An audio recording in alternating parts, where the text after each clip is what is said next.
Malaysian convenience store is really convenient. Let me show you. Kita mo nga nanindag fireworks sa convenience store. Fireworks. Mana siya kawas sa convenience store. Manawa. May nanindag gasol. And you know why? Kaya may residential. Di ba? Di na kakinamlayo.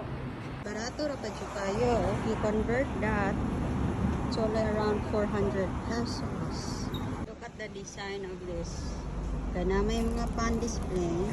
Oh, nanay mga jam. Dire. You see the display of the rack design. Ana dapat. Very smart. Convenient or not? 1 minute. From a Filipino standpoint, it is very convenient.